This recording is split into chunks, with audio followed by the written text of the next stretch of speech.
Pemerintah Korea Selatan memutuskan untuk menanggung sebagian besar kontribusi Indonesia dalam pengembangan bersama jet KF-21 Boramae yang belum dibayarkan oleh pemerintah Indonesia. Kekurangan biaya Indonesia tersebut akan dialihkan pemerintah Korea Selatan dan Korea Aerospace Industry sebagai kontraktor utama dalam proyek pengembangan jet tempur generasi keempat setengah ini. Menurut The Chosun Daily melaporkan, kewajiban iuran Indonesia yang belum dibayarkan mencapai 470 miliar won atau sekitar 322,2 juta US dollar. Jumlah tersebut selanjutnya akan ditanggung sebesar 239,9 juta US dollar oleh pemerintah Korea Selatan sebesar 74,5% dan sekitar 82,3 juta US dollar oleh KAI sekitar 25,5%. Beberapa pihak berpendapat KAI harus menanggung bagian biaya yang lebih besar.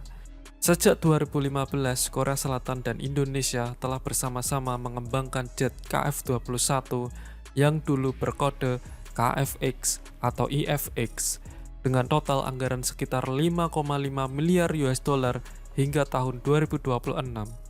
Berdasarkan perjanjian awal, Indonesia akan menanggung 20% dari total biaya, yaitu sebesar 1,1 miliar US dollar, yang kemudian dikurangi menjadi sekitar 1 miliar US dollar sebagai imbalan atas prototip pesawat, transfer teknologi, dan hak untuk memproduksi 48 jet di dalam negeri.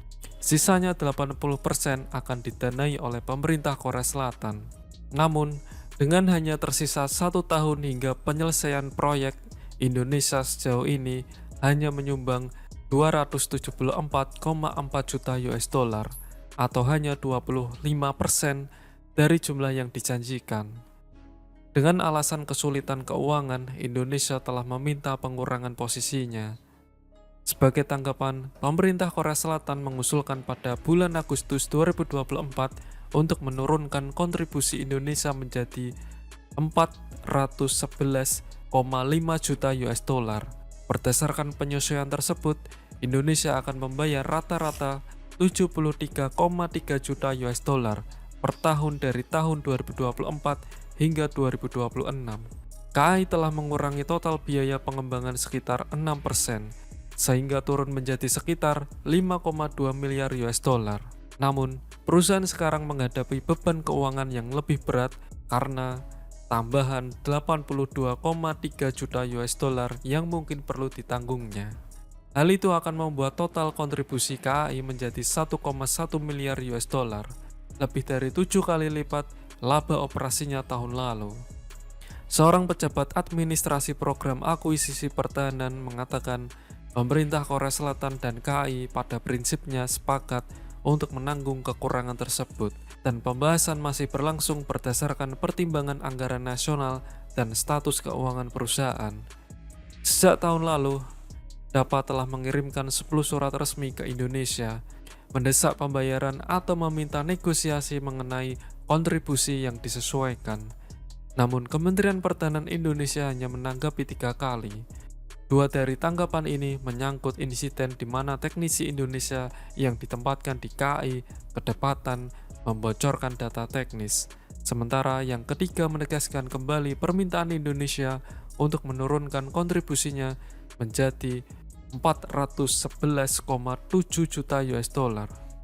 Tulis The Chosun Daily. Meskipun mengalami kemunduran finansial, Korea Selatan dan KAI tetap berkomitmen untuk bekerja sama dengan Indonesia yang diharapkan menjadi pelanggan pertama KF-21 di luar Korea Selatan. Berdasarkan perjanjian awal, Indonesia akan membeli 48 pesawat.